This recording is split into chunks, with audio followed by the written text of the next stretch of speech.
Well, Odinga-led Azimio la Umoja coalition has said the anti-government demonstrations will go on for 3 days next week. In a statement, Azimio la Umoja said due to requests from all sectors, the peaceful protests will be held on Wednesday, Thursday and Friday.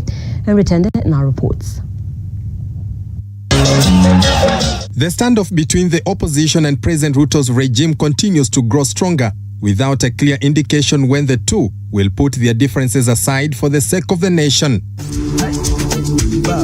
In a statement to Newsroom, Azimio has told President Ruto to prepare for more protests. The coalition has announced it has increased its weekly demonstrations against the government to 3 days a week.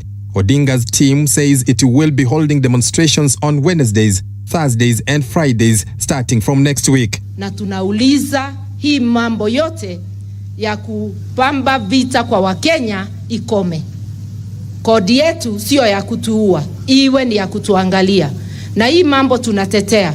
Hatuwezi lipa kodi, Ruto na wenzake wakule pesa yetu, mwenye ndege, mwenye helikopta asilipe kodi, na wewe na kamshahara yako kidogo, hata huna pesa ya kutosha ya unga, wewe ulipe kodi.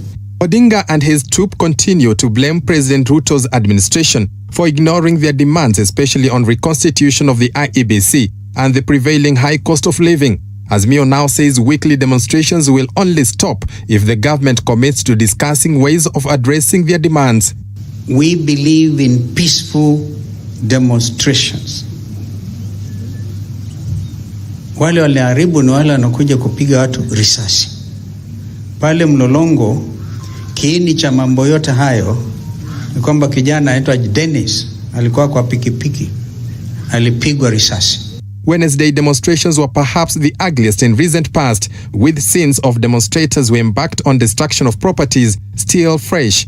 Opposition and government have been at loggerheads ever since, each side blaming the other for chaos that erupted. Ya kushangaza, askari anapima na kushoot mtu kwa kifua karibu na roho.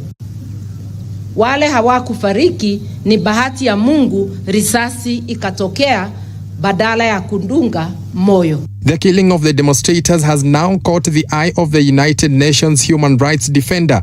The UN Human Rights Office, in a statement, says it is very concerned by the widespread violence and allegations of use of disproportionate force by the police on demonstrators. The office notes that 23 Kenyans have so far died in the protest and has called for speedy investigations to nail the culprits. The UN Rights Office has additionally called on police to ensure opposition protesters are accorded security next week.